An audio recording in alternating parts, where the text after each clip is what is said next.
Bienvenue sur Télé Plus dans ces Flash Info. La rentrée scolaire 2022-2023, prévue ce lundi 5 septembre sur toute l'étendue de la République démocratique du Congo, n'aura pas lieu dans plusieurs écoles où sont logés les déplacés de la guerre du M23 dans les territoires de Rutshuru, dans la province du Nord Kivu.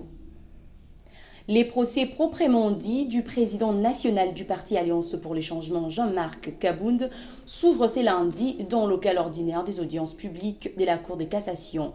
En détention préventive et assigné à résidence surveillée à la prison centrale de Makala à Kinshasa, l'ancien président de l'UDPS devra répondre selon la citation a prévenu à 11 préventions retenues à sa charge après ses dernières sorties médiatiques au mois de juillet de l'année en cours.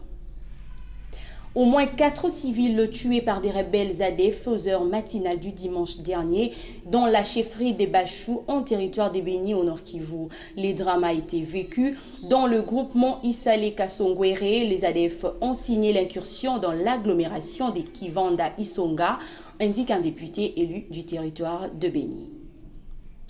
Le Premier ministre Samalou Kondé est arrivé dimanche 4 septembre à Kisangani, capitale de la province de la Tchopo, pour lancer les travaux préparatoires de la 27e conférence des Nations Unies sur le climat COP27. Ces travaux s'y tiendront du 5 au 7 septembre à Yambambi. Les Léopards de la RDC s'y sont qualifiés pour la 7e édition du championnat d'Afrique des Nations CHAN en s'imposant face au Tchad sur le score de 5-0. C'est dimanche au stade des Martyrs de Kinshasa.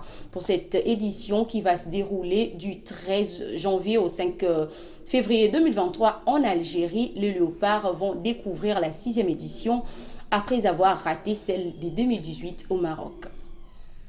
C'est la fin de ces Flash Info. Restez branchés sur Télé Plus car l'actualité reste en continu.